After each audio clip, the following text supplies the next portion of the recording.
How's it going, lovely people? Hope you're well. First and foremost, if you're new to the channel, please do subscribe. We give you loads of videos, live shows, loads of stuff to do with Liverpool and football in general. Please do like the video and leave comments about the topics we're going to be discussing today. So without further ado, my name is Callum, representing Team Kopish. Shout out to Matt, shout out to Drifty. So let's get into it, people. First topic on the agenda is Saul from Atletico Madrid. Saul has been linked with a move to Liverpool Football Club this summer. Now, he's an all-action centre midfielder. He can actually play the 6, the 8 and the 10 if need be. Very versatile in midfield. Very good on the ball, good in a tackle, good pass for the ball. He's a great all-round midfielder. Would he suit our system? Would he suit our style of play? I have my reservations on. But he is a very good footballer, and to be linked with a player of this ilk says a lot. He's just won La Liga with Atletico Madrid, played in numerous Champions League finals, high-profile matches, international for Spain.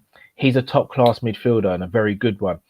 Now, although I'm saying all of this, and I do think he's a brilliant player, I don't necessarily think he suits us. I don't necessarily think he's the player that we need to take us to the next level. However, us being linked with him, and if we were to sign him, you'd have to kind of sit back and trust Klopp and Edwards because they have got a very good track record. Whether he is available or not remains to be seen. So apparently reports are that if Atletico Madrid were to sell, that they would sell for an attractive package. Now, that usually means a team having to pay above and beyond what a player is potentially worth. But then again, you get that of all transfers usually. A player is valued as high as the paying club wants to go. It's never about market value nowadays. A market value is simply just a barometer of how to measure a player. A player's value actually comes from the club that is willing to purchase him. So that being said, I think he'd probably be available for around the £40 million mark. Again, I don't think he's the sort of player we'd go in for. I don't think he's a player that takes us to the next level. I know Bayern Munich had been linked with him quite heavily, but I think that was mainly to do with the Leon Goretzka situation. Now, again, we spoke about Leon Goretzka. He's a player I'd love at Liverpool. But I only see Bayern Munich going in for him if they lose Leon Goretzka.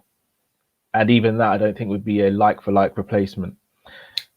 I think Goretzka will stay at Bayern Munich, and I think Saul will probably stay at Atletico Madrid. I'll be very surprised to see him move this summer. And if he did, I think he'd go to one of the Italian teams, maybe Inter or AC, maybe even Juventus, depending on who they offload in the summer. So, people, I'd love to get your thoughts in the comments. Do you think we should be going for Saul? Do you think he's the right player for us? If so, how much do you think the club would bid for him? And do you think he's a player that can take us to the next level? So leave your comments below for me, please, people.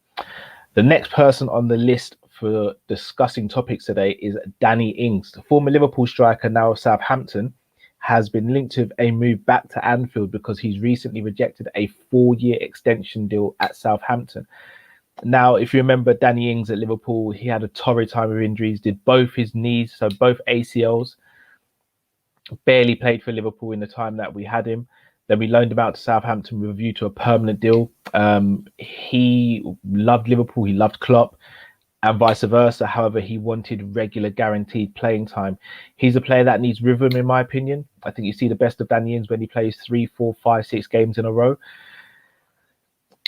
As much as I think Danny Ings would be perfect for Liverpool, I don't think he'd be the striker who I think would be our starting or our main striker. I think he has to be a striker who's in rotation because of the injuries he picks up. But I don't think he'd want to do that, nor do I think he should have to do that. He's shown everyone, whether it be at Burnley, whether it be at Southampton, he's a top quality striker. I think Danny Ings is probably sitting back waiting to see what happens with a few other clubs, namely Tottenham. If they do so Harry Kane, I think Danny Ings is a player that could go there and help fill the void that Harry Kane's going to leave. I don't think he'll be the only striker Tottenham bring in if they do sell Harry Kane for big money, because you don't want to put all the burden on one striker, and I think you need to bolster that squad as well. But I think getting Danny Ings would be massively helpful for them. Again, just want to reiterate, I would love Danny Ings at Liverpool Football Club. absolutely love Danny Ings to be in the rotation, but I don't think we could buy him as a main or starting striker simply because of the injuries and the pressure that would be put on him. Now, if you're saying to me you could rotate Danny Ings and Jota and Firmino as your number 9, then maybe there's a conversation, a discussion to be had. I don't think he's going to cost loads, maybe 20 mil, so not much more than what we sold him for. Plus, we have a 20% sell-on clause as well. So anywhere he does go, we do get part of that transfer as well. So it'll be interesting to see where he goes. Again, I'm not against Danny Ings. Maybe there could be something there with Minamino as well. We could be looking at doing a deal with Danny Ings and Minamino going the other way. Again, I'm not opposed to Danny Ings coming in and replacing, say, Origi, Shaq, Minamino, one of those players. But to come in and be that starting or standard bearer number 9, I don't necessarily know if it would work for us. But again, I'd love to hear your guys' opinions and thoughts on this. Please let me know. Danny Ings to Liverpool, yes or no? And now finally, this is going to feel a bit like Groundhog Day, but reports coming out. Everyone who watches the channel knows how I feel about this topic. But for anyone who's new, I will just let you know. It's to do with Felipe Coutinho. He's been linked with a move back to Liverpool at a cut price of £20 million or 20 million euros. Reports are conflicting there with the price. However, it is around that 20 mil mark. Look, great player when we had him. Really was, just like Suarez was. But the guys, I just really want us to move on now. Let's go and get the next best player, or the next Coutinho, or the player who's in their prime now, or isn't coming off the back of knee injuries or snaking us as a club. Like, look, I get everyone should be forgiven, etc. Look, I forgive Coutinho for what he did. Like, it is what it is. And do I wish we kept Coutinho? Yes. Do I think he's unfairly criticized by how he was as a Liverpool player? But by some people, yes. I think some people sit there and say we wouldn't have been successful if we still had Coutinho, which to me is a lie. Coutinho never got the chance to play with Alisson, Fabinho, and Virgil van Dijk. I think you add Coutinho to that team we had in 18-19, 19-20. I think you're looking at a team that wins the league and Champions League maybe in both seasons. I think he's that good, or was that good. However, we've not seen it consistently since he's left Liverpool, whether it be at Barcelona or Bayern Munich. And again, the question is, Barcelona and Bayern Munich have been able to afford to have Coutinho as a rotation player. We can't afford to have someone on those wages as a rotation player. And again, I wish we could. I do, but it's not going to happen. So he's 29 as well. We're not usually a club that goes in for a 29-year-old. I know Thiago was 29 when we signed him, but that's a bit of an anomaly when you look at the transfers we've made over the last 11 years. I just don't see this one happening. I just think we need to move on. It's a bit tiresome if you're going to ask me. I just think we need to move on. We need to go and get a midfielder or two, in my opinion, and go and get 2 attackers. I think we need 4 more players this summer. I think the most we'll get is maybe 2. But again, I'm not an ITK. I'm not an expert on this. I'm just giving you my guess, my opinion. I think we'll get 2 players. The names of which I have no idea. I think we could do with 4. I think we could do with 2 centre midfielders, 1 wide player, and 1 striker. But again, we've got to wait and see. There's no point sitting there and slagging off FSG when there's so much of the window left. And this is coming from someone who's not an FSG fan in the slightest. But there's no point sitting there on the 5th of July, slagging off FSG, saying, "Oh, they haven't signed this player and they haven't signed that player." We've got to wait until the end of the summer. We have to. There's no point sitting there cussing them out now. And then in terms of who we get, who we don't get, again, we've got to wait and see.